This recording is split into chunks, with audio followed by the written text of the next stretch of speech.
around a tiny chain of islands off the coast of Oman. The stage is set for one of nature's greatest spectacles. Summer weather drives nutrients in from the ocean depths, where they meet the Arabian sun, causing an explosion of life.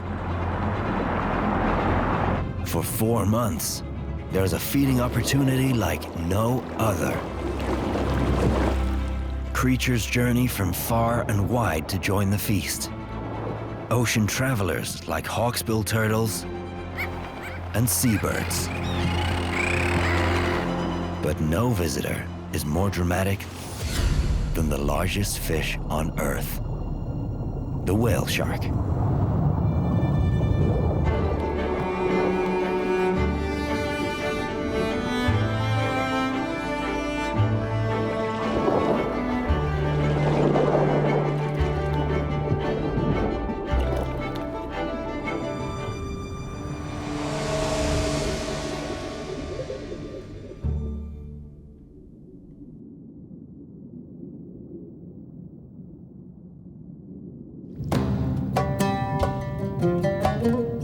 This whale shark's a tiny giant, nearly 3 meters long, just a third of his full potential. Based on his small size, he's probably just entering his teenage years. The little giant's on the move, but he's not alone.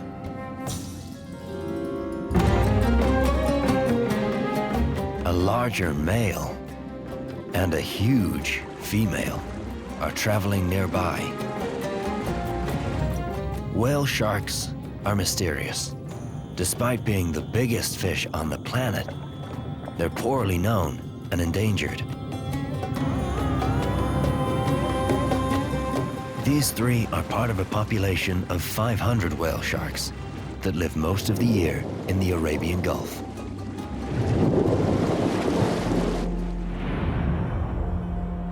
The Gulf stretches between Iran and Saudi Arabia for more than 1,000 kilometers, providing nearly 260,000 square kilometers of inland sea. Setting out on an epic journey, the sharks are leaving waters north of Qatar, passing the coast of the United Arab Emirates on the Arabian Peninsula. They avoid the shallows as they pass the coast off Abu Dhabi.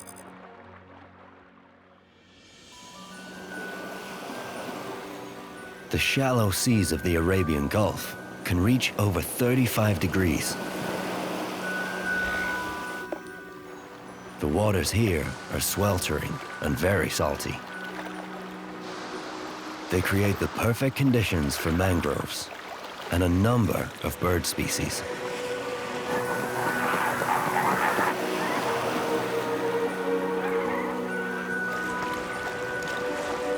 Below the waves, seagrass meadows waft like open prairies.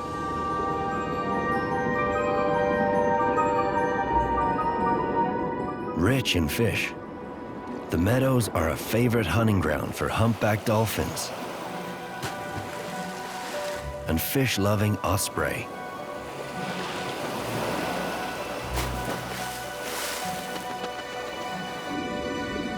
Despite the abundance, for the whale sharks, it might as well be a desert.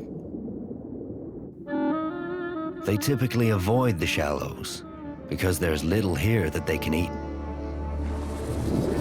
Instinct drives them forwards. They know there are feeding opportunities ahead.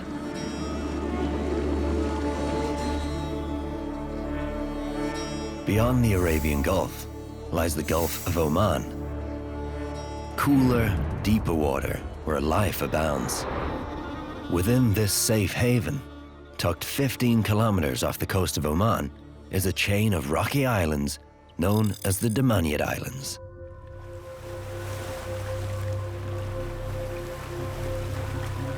At first glance, the dramatic rocks appear barren and uninviting.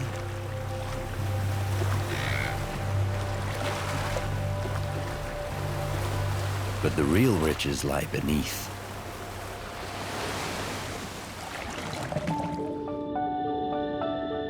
Here, the slightly cooler waters create the perfect conditions for corals to grow. Like an oasis in the desert, the coral reefs are magnets to marine life, offering food and shelter to a colorful community of residents.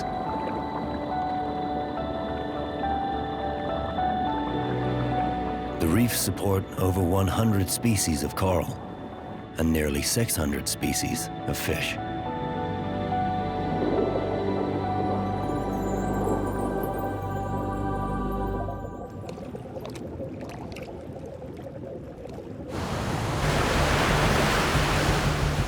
It's June. Along the southern shores of the Arabian Peninsula, the waves are churning. This brooding sea marks the start of the monsoon.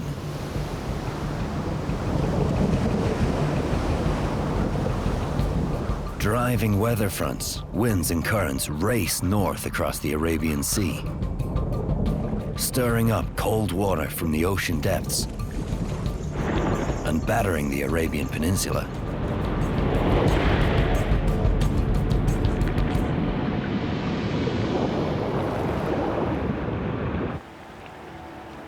But tucked inside the Gulf of Oman, the Damaniyats are protected.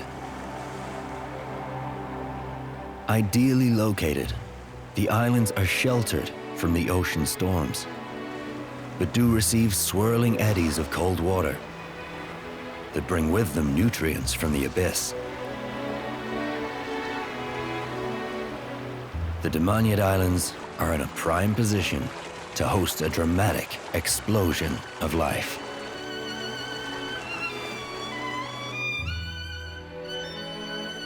Seabirds spend most of their lives offshore, but sensing a change in the seasons, they start homing in on the islands. They need to return to their breeding sites and find their mates.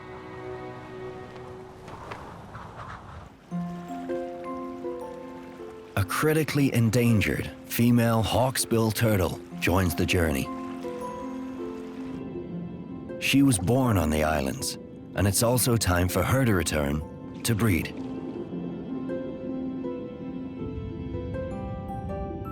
She travels close to 1,000 kilometers between her feeding and breeding grounds and can set a good pace, covering 19 kilometers a day. She's been swimming continuously for weeks, but her effort is about to pay off. Any day now, she'll reach the islands.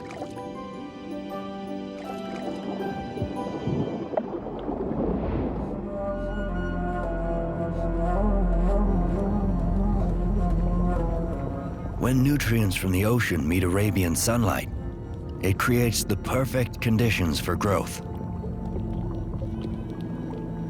Thanks to this seasonal fertilizer, productivity of marine life can increase tenfold. Tiny plant-like algae bloom, the basis of the ocean's food chain. The dominant species covering the reef is coral. These tiny animals form huge colonies, laying down protective shells that become the foundation of the reef. Corals are prolific, but they grow slowly and only when it's warm. The cooler monsoon conditions tip the balance in favor of microscopic plant-like algae that thrive in the frigid currents. They grow faster than the corals, cloaking the reef in thin green filaments. It's a welcome feast for some of the smaller locals. So-called dancing shrimps use their tiny pincers to pick the algae from the coral fronds.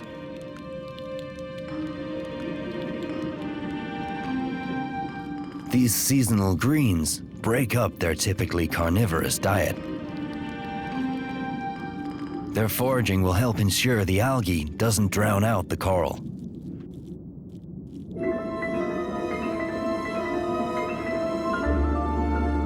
Wrasse, in turn, enjoy feasting on the small creatures of the reef. Wrasse are key players in the reef ecosystem. They comprise the second largest family of marine fish and are abundant on reefs all over the world. The most common around the Damaniyat Islands are these big shoals of crescent wrasse. They're also known as moon wrasse, in both cases because of the yellow crescent-shaped portion of their tails. This gang has a complex social structure. A larger and more colorful dominant alpha male maintains a harem of lesser males and females.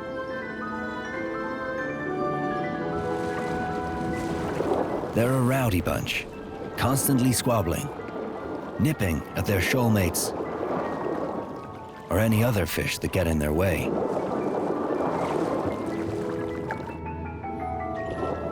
The big dark blue male is about 45 centimeters long. His minions are smaller and greener in color.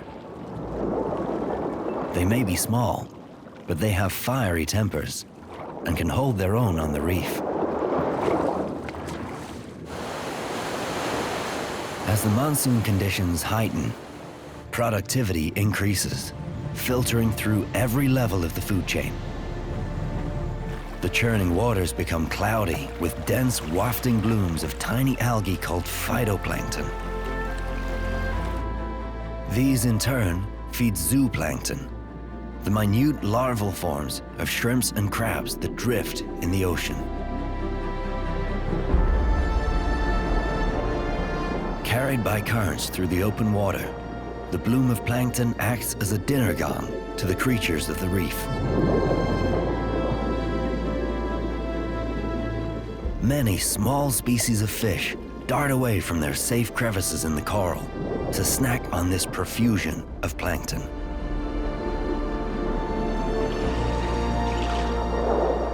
The larger crescent wrasse join the feast. Everyone wants to eat as much as they can, as quickly as they can. The monsoon will only produce these riches for a few months.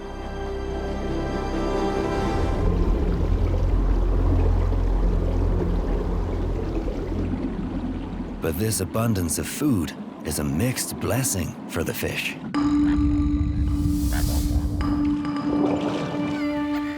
Birds flock over the waves. They've traveled vast distances to take advantage of the densely packed pickings.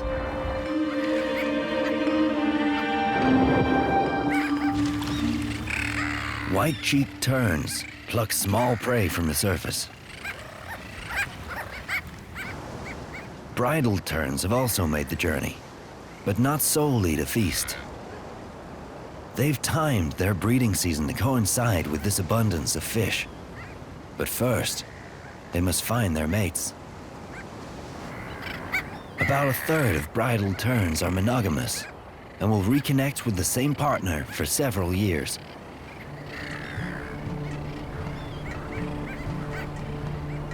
Not all couples will be reunited. The sea's a dangerous place. Storms and predators can take their toll, and some travelers don't make it back to the sanctuary of the islands.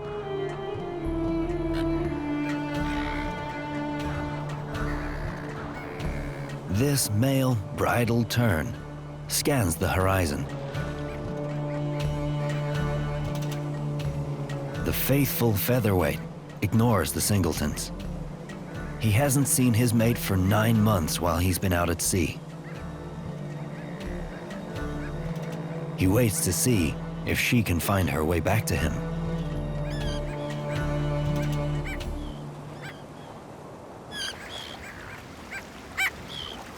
The tern colony is very strategic in where it makes landfall. Away from the mainland, The islands are free of mammalian predators like rats that would eat their eggs. The Damaniyat Islands also provide easy access to the food-rich reefs.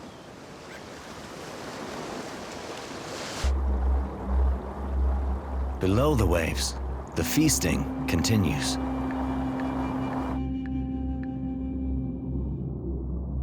Thousands of deadly ocean wanderers emerge from the blue, lured to the islands by the smaller fish feasting on the plankton bloom. These are striped or Indian mackerel, each 30 centimeters of muscle, built for high-speed pursuit. Larger still, the meter-long tulang queenfish, a powerful, solitary hunter. Joining them, 2-meter stripy brown cobias. All of these predators usually trawl the open sea looking for prey, but they have easy pickings here. Their targets are smaller fish that risk leaving the safety of the reef to enjoy the plankton soup.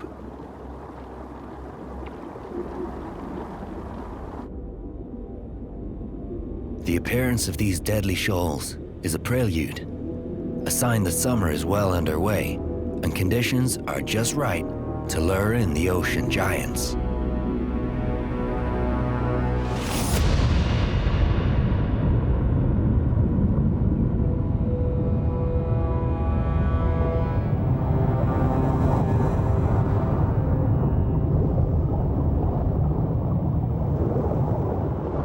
The unmistakable form of a shark dwarfs the huge cobia.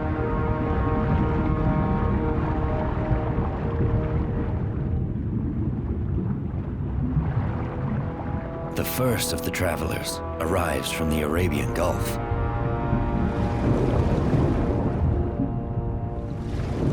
The largest whale shark ever recorded was 20 meters and tipped the scales at 34 metric tons. Whale sharks are the biggest fish on Earth. But mysteriously, all of these newcomers are juveniles, only a fraction of that size.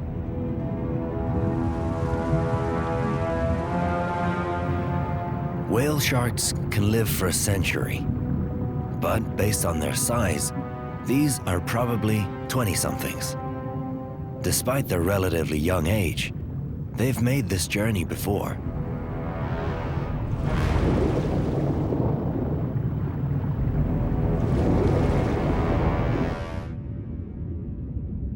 Whale sharks are highly migratory, ranging over vast distances around the warm oceans of the world.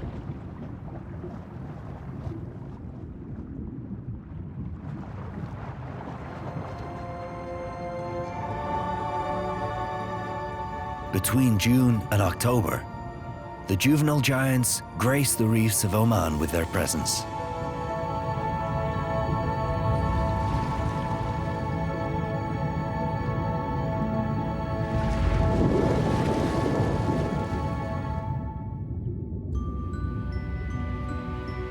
They bring with them numerous other ocean travelers. These meter-long remoras are hitchhikers. Their dorsal fins are highly modified, with a sucker on the top of their heads.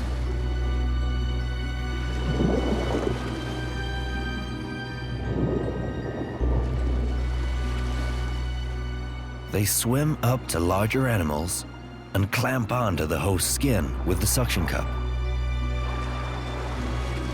When space is running out below, they cling to the top of the fin, which means turning upside down. Though with their streamlined shape, it's hard to tell which way is up. When a remora wants off, it simply swims forwards, releasing the vacuum. By riding bigger animals, the remoras travel over large distances, but hardly expend any energy.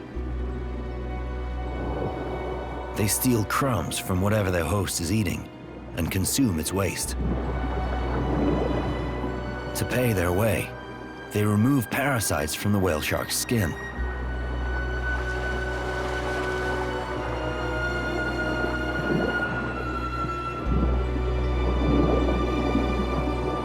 It seems the whale shark is fed up of quite so many uninvited guests.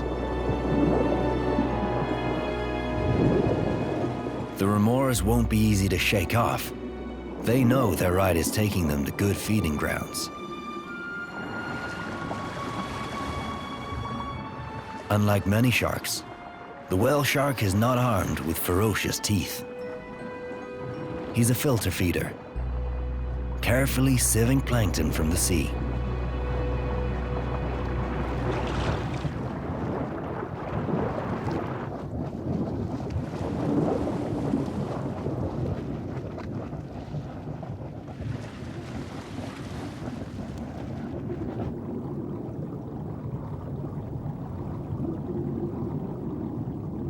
Like all sharks, whale sharks can detect the faint electrical pulses of other animals in the water, so that they can sniff out the tiniest traces of food.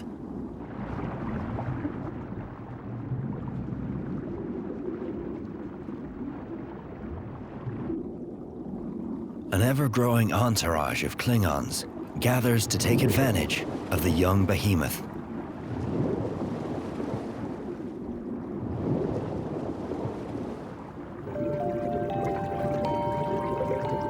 These golden trevally edge towards the giant, looking to shelter against his bulk. The juvenile trevallies will become fearsome hunters in adulthood, reaching over 1 meter in length. But these infants are still small enough to be food for fish like the large cobia. Riding the pressure wave ahead of the huge shark, they can also save energy and pick off plankton before it disappears down the shark's gullet.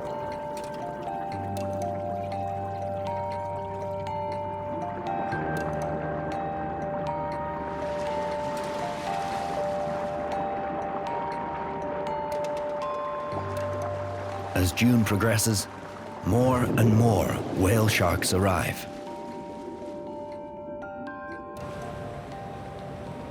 There are other species too. The female hawksbill finally makes it to the Damaniyats.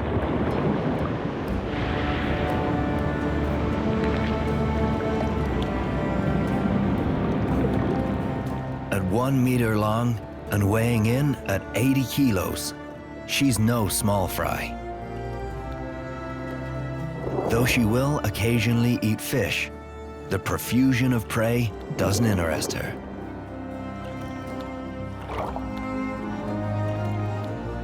She's quickly greeted by another hawksbill, a curious, younger female.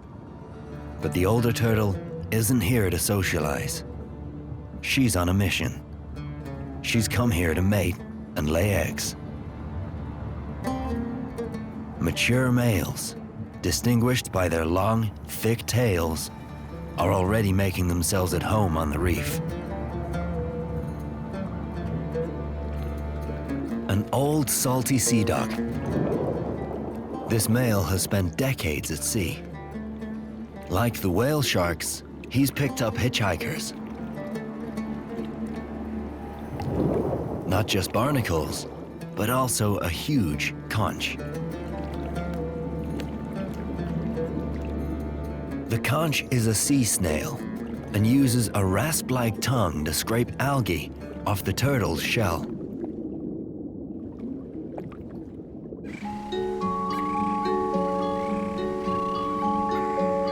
The first month of monsoon conditions brings in many new visitors. And now as June moves into July, the next phase of life gets underway in the Damaniyats. The male bridal tern's still waiting for his mate. But around him, the colony grows. Like the turtles, the seabirds time their arrival on the reef to breed, knowing that the seasonal abundance will provide well for their chicks.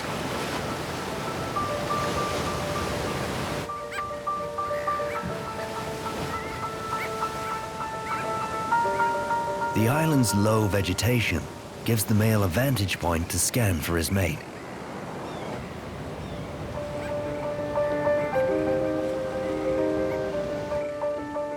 This tern's lost a leg on its journey, perhaps to a large ocean predator like a shark.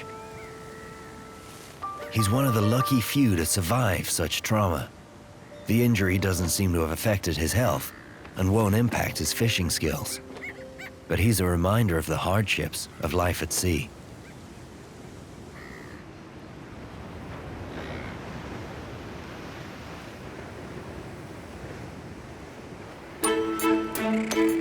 Bridled terns are characterized by their striking black and white faces. Each of the birds has distinctive markings to help them recognize each other in a crowd. Most settle on the ground, near other birds like sooty gulls. And these swift terns with their large yellow beaks. Close cousins to the bridled terns, the swift terns are pale with black caps. They bundle together in tightly packed colonies. There are about 4,000 breeding pairs around the coasts and islands of Oman.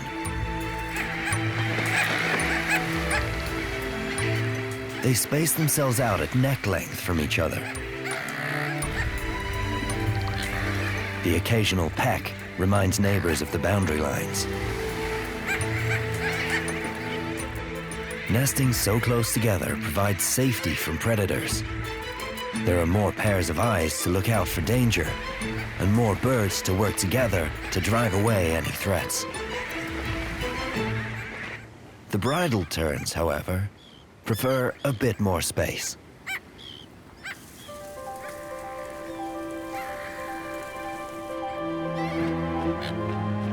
The love-struck male's mate has finally made it back from her winter at sea.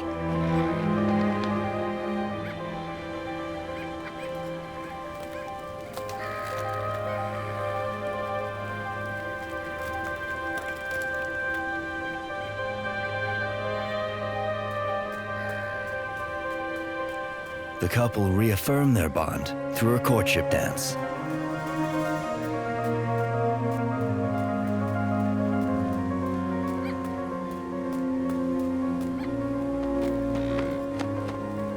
They need to maintain their close bond to present a united front against other pairs that would like to muscle in on their relationship or their newly chosen nest site.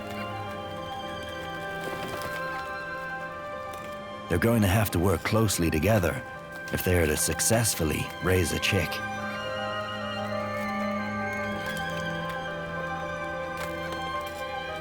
Usually ground nesters, the bridled terns will use the barest scrapes in the rocks in which to lay their eggs. Some seek a springier mattress. The low-lying vegetation provides a little more cover for the nests to keep out the neighbors. Sooty gulls can be egg thieves.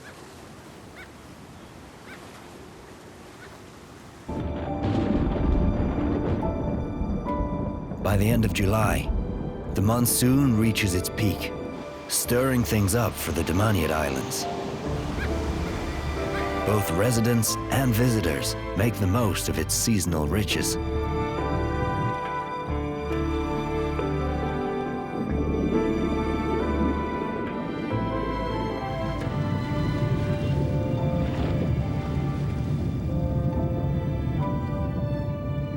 The young whale shark, still looking like a floating commune, plows on in his mission to feed.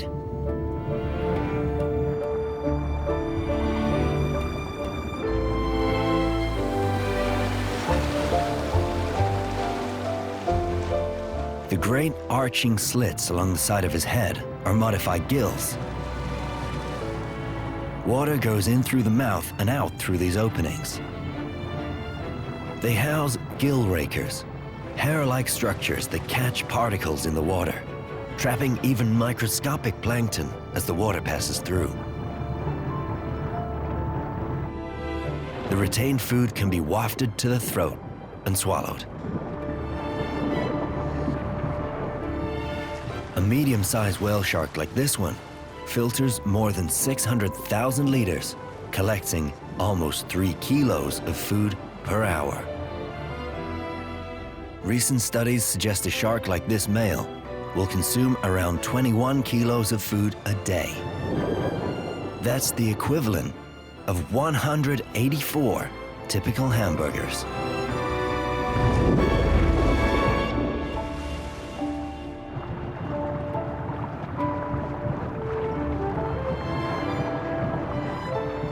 In addition to filtering food, the gills are also responsible for breathing. The whale shark must always keep swimming to pass oxygenated water through his gills. Like other open water sharks, if he stops swimming, he'll die.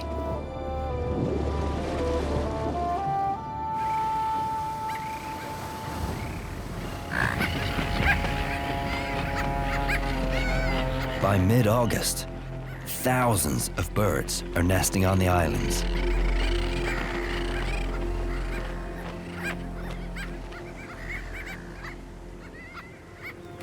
The reunited bridled terns have a nest site and are ready to lay their eggs. The swift terns have already laid theirs. It's hot weather for brooding. They all face into the breeze and pant, trying to keep cool.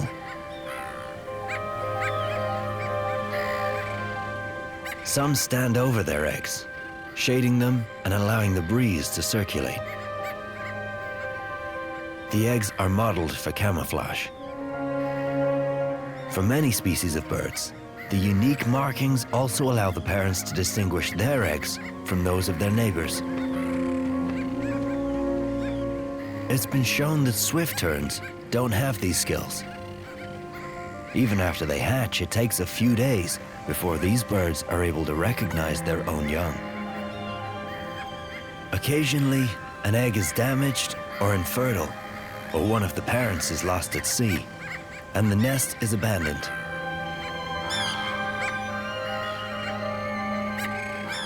Without an adult shading it from the sun, the egg will boil in the heat.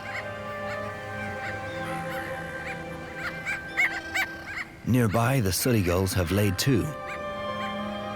The female takes over nest shading duties, while the male patrols the tern colony.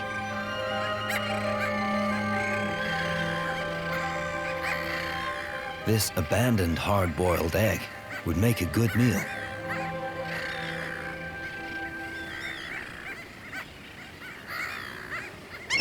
But the terns stand shoulder to shoulder, so that there's no way through the densely packed flock. It's not just the birds laying eggs. With so much food available, the Damaniyat's marine life is also ready to breed. All crescent wrasse are born female, but as they mature, some of them will become male, a process that takes just 10 days. Now that the breeding season is getting underway, that transformation is taking place for some. With new males around, the big, blue, dominant male will have to work harder if he wants to be the one to breed with the females. Parrotfish are also breeding. Like the wrasse, their shoals are a mixture of drab youngsters, mature females, and a big, colorful, dominant male.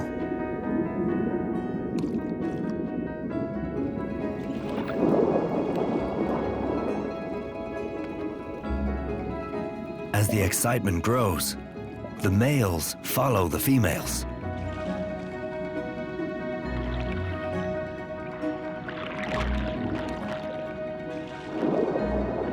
They all dash out and release sperm and eggs by the millions.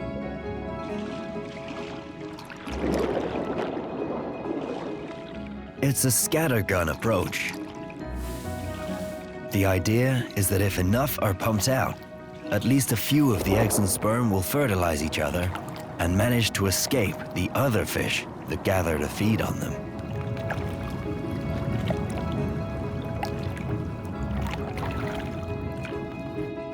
Some of the crescent wrens risk venturing far above the safety of the reef to launch their eggs directly into the current, so that they'll be carried away from the hungry mouths.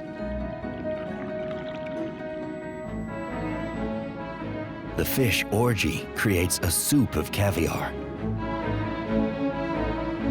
Mass spawning events are common.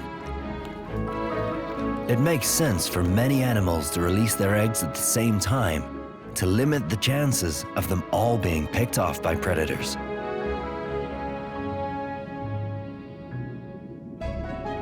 Despite the abundance of eggs, perhaps only 1 in a million will survive to adulthood.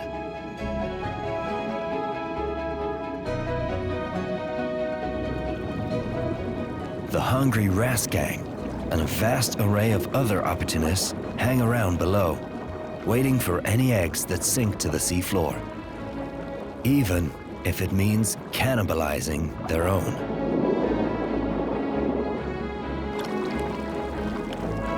This is a fish-eat-fish world. Only a lucky few will survive the onslaught.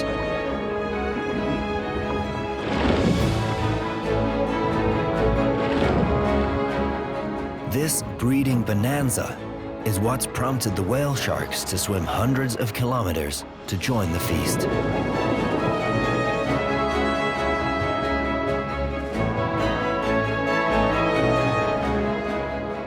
Individual sharks sometimes hover over particular reefs for as long as 14 hours, waiting for the spawning to take place.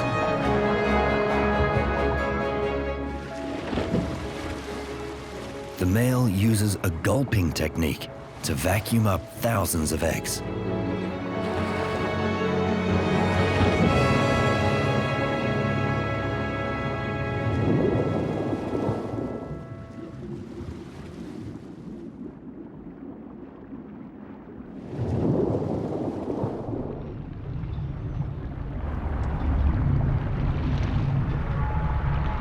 Despite their fame as the world's biggest fish, whale sharks are still an enigma.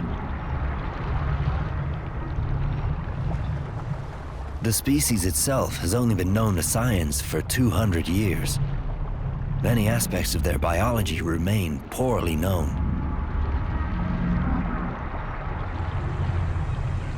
Both accidental and deliberate fishing for meat and fins are driving down whale shark numbers. As their populations diminish, greater efforts are being made to understand them.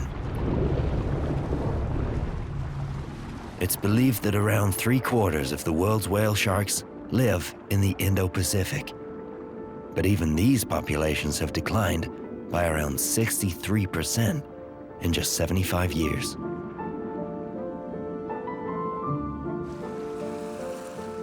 Protected reserves, such as the Damaniyat Islands, are a vital sanctuary. Hawksbill turtles, too, are in trouble.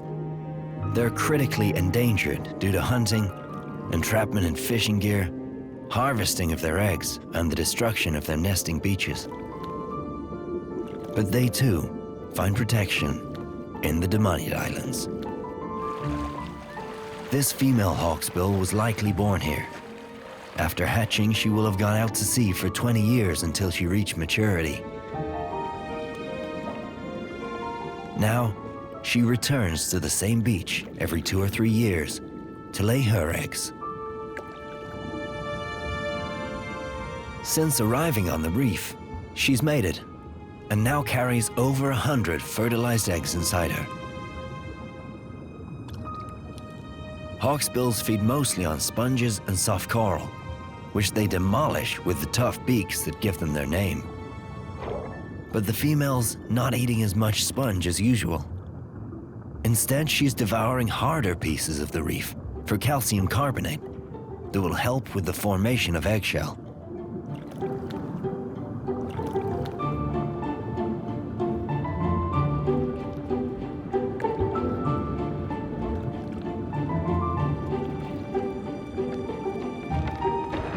As the turtle feeds, she's breaking off bits of coral, flushing out the small creatures that were hiding there.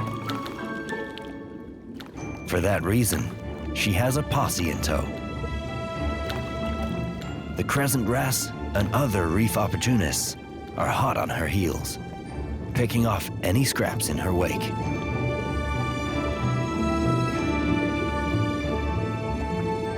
She will wait until the cover of darkness before she drags herself ashore, digs a nest, and lays her eggs.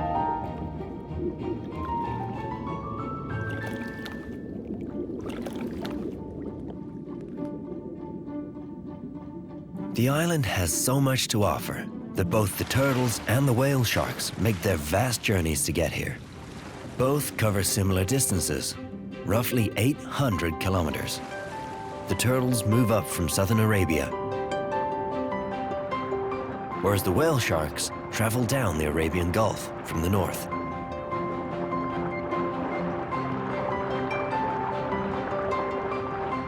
Unlike the breeding turtles, only juvenile whale sharks migrate to the Gulf of Oman for the plankton feast.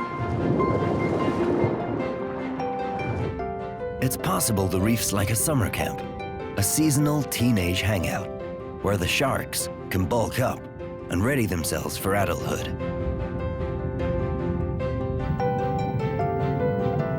This male is the smallest whale shark ever recorded in the region, at nearly 3 meters long. Scientists can distinguish individuals by the patterns on their skin. Each is as unique as a fingerprint.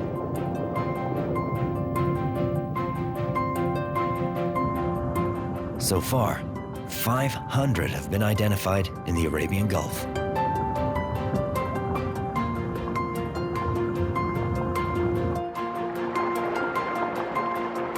By September, the whale shark numbers are reaching their peak. This larger individual, a huge female about 8 meters long, is a rare sight in the Damaniyat Islands. Only 30% of the sharks that come here are female. Just why isn't clear.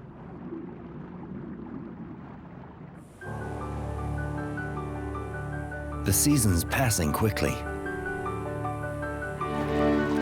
Fish have spawned, the bird colonies well fed, and the sharks continue their gorging. But the favorable conditions that follow the monsoon only last for 4 months. By October, things are changing. The nutrient-rich upwellings decrease, and higher temperatures return to the reef as warm surface waters once again push in towards Oman from the Indian Ocean.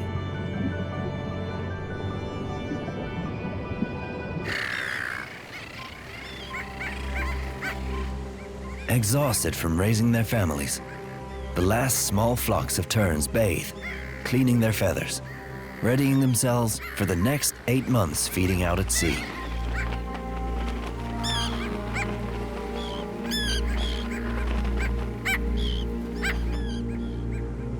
These will be the last days together for the young couple this season. Soon they'll head off to drift around the Indian Ocean. But hopefully, they'll pair up again next summer.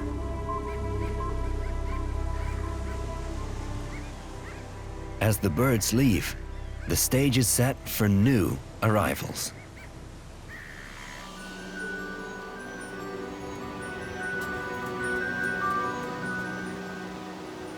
"60 days after their eggs were laid, tiny turtles emerge from the sand. The sheltered bays of the Damaniyats offer sanctuary to green and hawksbill turtles, both of which are critically endangered.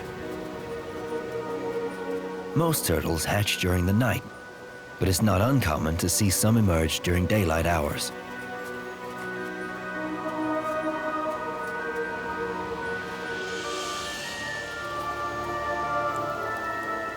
With soft shells 4 centimeters long, they're extremely vulnerable to predators. Somehow, imprinted in their tiny brains, is the knowledge to migrate. Instinctively, they head for the water.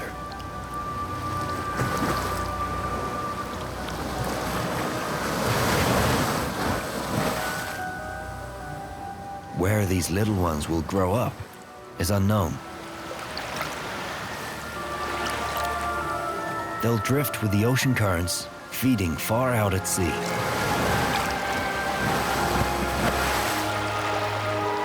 Only a fraction will survive, but those that do might not visit the reef again until they're sexually mature, in about 20 years.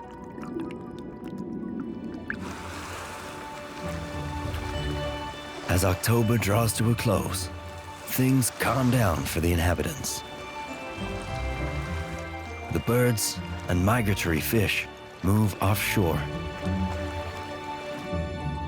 The adult turtles return to their feeding grounds.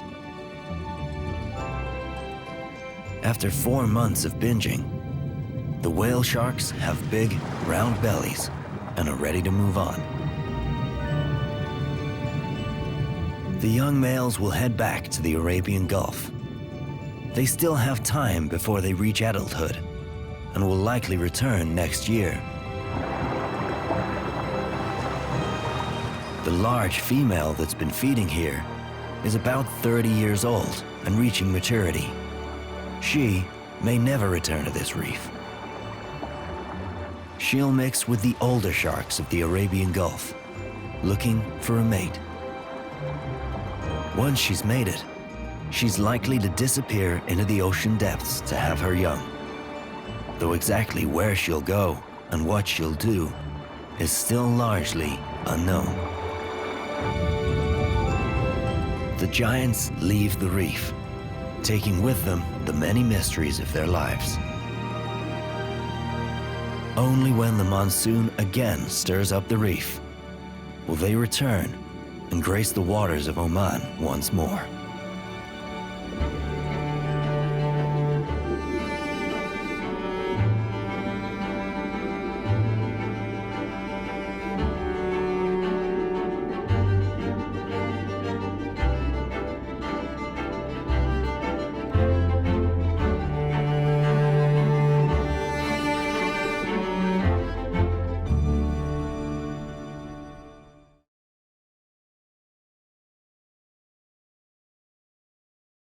Hey Love Nature fans, be sure to like and subscribe to catch all our wild animal stories.